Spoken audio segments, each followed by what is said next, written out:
Bienvenidos a nuestra edición de Notidiario para el día de hoy. Continuarán cerradas las fronteras Aruba-Venezuela de manera directa por un tiempo más. Los ministros Glenberg y Rocco han expresado que esto no ha sido un proceso fácil ni rápido, por lo que por lo pronto seguirán permitidos los ingresos únicamente de manera indirecta, ya sea a través de Colombia, Panamá u otros países. Debido a la pandemia COVID-19, su primer enfoque está en su recuperación como país, comenzando por nuevas oportunidades de empleo para los habitantes de la isla que quedaron sin ingresos desde entonces.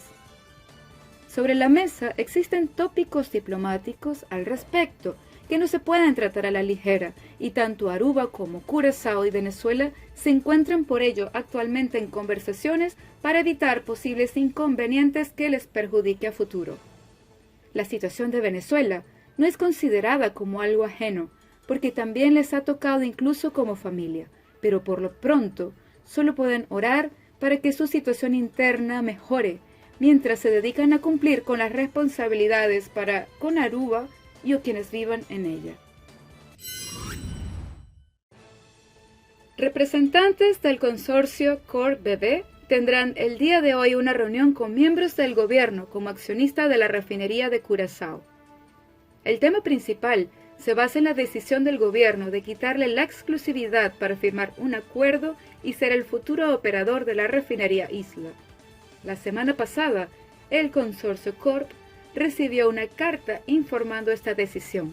El motivo que se habla es el hecho de que todavía no han podido cumplir con las exigencias para poder firmar un contrato final. Sin embargo, el consorcio Corp queda como un posible candidato para operar la refinería si éste cumple con lo requerido. Esperemos que se pueda conseguir un operador lo más pronto posible, ya que algunos de los que todavía están trabajando en la refinería Isla han comentado que la situación cada vez se hace más difícil y hay que tomar en cuenta que cada día que pasa se complica más la posibilidad del reinicio de la misma, quedando así el almacenaje de productos como único negocio para Curazao. Sandals Resorts International se prepara con todo para su apertura. Impresionados con la cantidad de solicitudes para ingresar a su equipo, hoy cuenta con 200 posiciones que ya han seleccionado para el proceso de construcción. Abriendo nuevas oportunidades en el proceso de reclutamiento que dará inicio este 9 de noviembre en el World Trade Center. Comprometidos en la búsqueda de 800 personas que requieren en los diversos puestos, áreas o niveles dentro de la compañía como front office, bebidas y alimentos, jardinería, mantenimiento, seguridad, entre muchos otros, reflejan en cada uno la confianza depositada en las riquezas de talentos con las que contamos en nuestro preciado país, para el cual representa una oportunidad a su vez de crecimiento importante en su desarrollo económico a nivel internacional. Y ahora, nuestras noticias internacionales. Una cifra récord. Panamá decomisó este año 20 toneladas de droga destinada a Europa escondida en contenedores. Las autoridades creen que el narcotráfico está cambiando sus rutas hacia el viejo continente.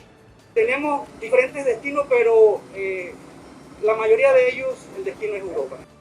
Las autoridades sospechan que el crimen organizado aprovecha la versatilidad de los buques mercantes para trasladar la droga principalmente desde puertos sudamericanos en el Pacífico hacia Panamá, donde buscan salir hacia el Caribe con rumbo a Europa. Panamá es también la entrada en Centroamérica de la droga que trata de llegar a Estados Unidos, el principal consumidor de cocaína del mundo.